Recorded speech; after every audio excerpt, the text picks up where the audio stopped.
Hello, I'm Eva Eronen from YLA Finnish Broadcasting Company. According to rights groups, dozens of people were killed during last year's protest, and also there have been enforced disappearances and many are still missing. Your Excellency, President William Ruto, what is the Kenyan government doing to ensure such violations will not happen again? Thank you very much for asking that question. I know that it will be a subject of discussion between my guests here with members of the civil society and other members of the Kenyan society. The statistics are arguable this way or the other way, but that does not take away from the issues that have been raised around what happened on the dates you have mentioned. There are three things that I can speak to it. Number one is that there is an accountability mechanism to make sure that that situation is attended to and a proper accountability mechanism is put in place. That's number one. Number two is the fact that I undertook to the country that being a democracy, and robustly so, that Kenyans must not, as has happened in the past, where Kenyans disappeared and their bodies were found in all manner of places, that will not happen under my administration. And all the people who disappeared or who were abducted in what you said, all of them have been brought back to their families and to their homes.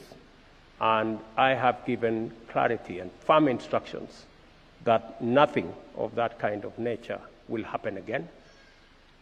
And that it was my commitment as I became president that extrajudicial disappearances of Kenyans will not be part of what we are doing as a nation. Additionally, we have taken proactive steps. My first assignment when I became president was to extend the independence of our investigative agencies, including the police, give them financial autonomy, give them operational autonomy that is guaranteed in the Constitution.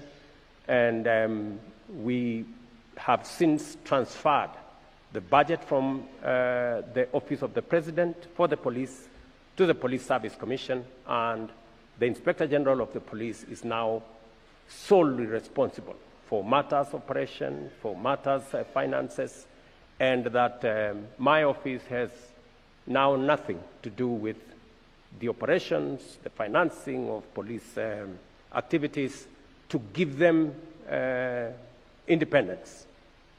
Secondly is to enhance the independence of the judiciary by making sure that we expand the budget for the judiciary, make sure that whatever other interventions that are necessary to make sure that our judiciary is independent and can function at an optimal level, including what Cabinet approved a few weeks ago to make sure that judges have a proper retirement package that also ensures that they have transportation and other benefits that initially were not available to them, as part of my push to make sure that the judiciary is independent and is capacitated to be able to discharge their responsibility as part of checks and balances between the different arms of government.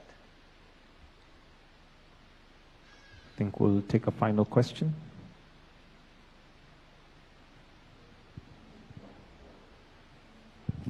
Your Excellencies, President Stubb and the host, President William. My name is Seth Olale from Citizen TV. My question is about what happens after university. What are some of the opportunities and the channels that young people can explore, in particular using technology, artificial intelligence? I know that Kenya has made a tremendous extension in having young people get online jobs, but in as far as Finland is concerned, how can the youth in Kenya, after they finish education without necessarily being employed in both the private and the public sector, how can they self-employ themselves using technology? Thank you. Thanks. Obviously, a very big question, and I'll try to condense it to saying that I think we now live in the midst of the fourth industrial revolution, which is essentially a technological revolution which has greater speed than any revolutions that we've had previously. So when you combine things such as robotization or artificial intelligence or biotechnology or quantum computing, we are raising the pace of societal change to a point whereby traditional jobs or traditional professions will change. This change means that we're changing the economy and the way in which we work, we're changing politics and the way in which we communicate, and actually we're changing science and the way in which we are as human beings. If we try to give the youth a perspective to say that go into one trade and that'll be your lifelong calling, I think we would be twisting the truth. I mean, I have two youngsters, I guess I can call them nowadays, who are 23 and 21. And what I try to tell them is that their careers are going to be very different from the careers of their parents. So Suzanne, my wife, is a lawyer. She had a legal profession and stuck to it. My profession or calling was in international relations, and I've always been able to move back and forth. But we don't know what the job market is going to be, 5 years from now, let alone 10 years ago. Just go back 10 years and everyone said you need to learn coding. And now we know that artificial intelligence does the coding for us. So my only advice to young students in both Finland and Kenya is that get a broad base when you do your bachelor's degree or a master's degree, and don't be adamant about sticking to it, because life at the end of the day is going to be a combination of study and work, and the key is always to be curious, always to challenge yourself and find new avenues. If you have that open mind, I think life will take you places, quite often unpredictable and surprising places, but it's a good mentality to have, that you don't get shocked about change, because their life is going to be about change. Absolute final point. There are a lot of youth today that are worried, that are frustrated, that are even distraught about what's going on in the world. Only one message. Each and every youngster in this world has agency. Do something about it. Try to improve the world, and it'll turn out all right. Maybe just to add just a bit on what my good brother, I think he has spoken to that question comprehensively, but I will add to what he has said, maybe in Kiswahili, kazi ni kazi. That's part of the Kenyan psyche, that there is a diversification of opportunity. It is not a single file, it is not a traditional kind of work that we've always known, that in the space where we are with technology, with a changing climate environment, with agriculture going towards biotechnology, with all the issues, Internet of Things, and what we are doing around digitization. Just came from this morning's bilateral meeting between the EU and Kenya. And the focus of the meeting was digitizing trade, opening new opportunities for people to work differently.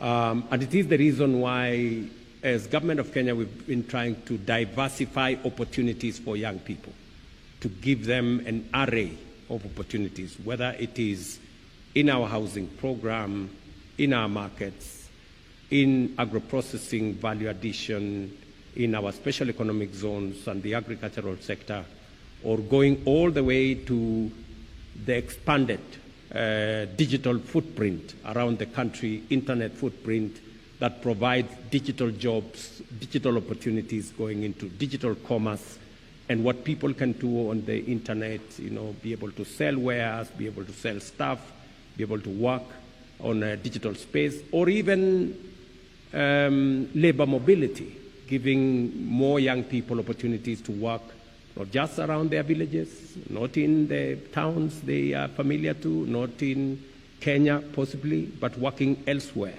and sampling opportunities. So I think what His Excellency the President has said is young people must be able to be open-minded, not rigid about the opportunities that are available, and they cut across different sectors, different countries, different professions. And it doesn't necessarily mean that you must stick to your profession. I think what the President is saying, let's be open-minded about the opportunities out there and try and make the most and the best out of the opportunities that come our way. We will continue to work with friends to improve on our education, to improve on our training, so that we can make young people much more versatile, much more agile, to adapt to different situations and different opportunities that come their way. And I think that's the way to the future. I think the traditional way of work is changing. The workspace is changing. The formal 8 to 5 is changing. The having to put on a suit and go to an office is also changing. There are many people who are now working from home. There are many people who are working differently, and all that is part of the new norm as we are looking at it. Thank you very much. Thank you, Your Excellencies. That will bring us to the end of this. A round of applause in appreciation and gratitude. I request that we all be upstanding as we allow Your Excellencies to also exit at their own pleasure. Thank you very much, Your Excellencies, for those interventions.